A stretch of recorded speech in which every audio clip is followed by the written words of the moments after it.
In the 1960s, with the appearance of the laser, a new type of energetic transmission emerged.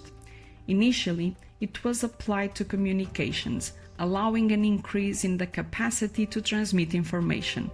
Nowadays, with the development of high-power lasers, it allows the implementation of wireless power transmission line.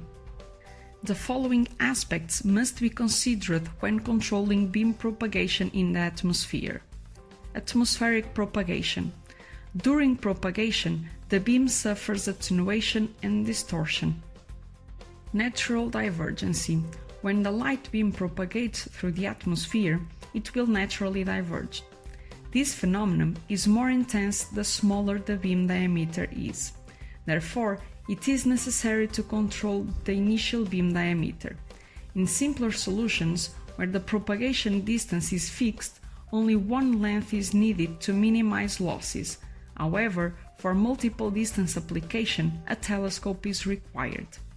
This must be a focal and consist of 3 lenses that allow the calibration of the beam diameter according to the propagation distance. Another important requirement is that the beam should be single mode, since it exhibits the lowest divergence. Attenuation. Attenuation is a wavelength-dependent phenomenon. Considering that the currently existing high-power lasers are ytterbium, erbium and thulium lasers, the erbium laser emitting at 1.5 micrometer has the lowest attenuation. Scattering. In addition, another phenomenon to consider is scattering, which is also wavelength dependent. There are 3 types. Chromatic scattering. Light interacts with particles of dimension greater than the wavelength. Rayleigh scattering. Light interacts with particles smaller than the wavelength. Mie scattering. Light interacts with particles of similar dimension to the wavelength. It is the dominant one in IR spectrum and occurs due to the aerosol particles and fog. Turbulence. In addition, turbulence is another important factor. More intense in the troposphere near the surface, it occurs due to the atmosphere's heterogeneity and is divided into 3 types. Beam scintillation, when turbulence is equal in size to the beam diameter. Beam spreading, when the turbulences are smaller than the beam diameter.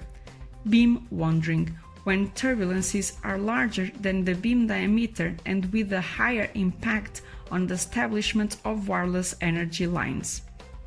The WiPTherm project is based on the establishment of a new energy distribution line by means of optics and its conversion into electrical energy by means of thermoelectric materials to allow the energy supply of satellites from the Earth or between satellites. The use of optical energy reduces the negative impacts of energy transmission when compared to high voltage lines. This technology can also be applied to aerial devices such as drones, reducing the complexity of power lines in mountainous terrain, as well as speeding up and simplifying power supply in disaster situations.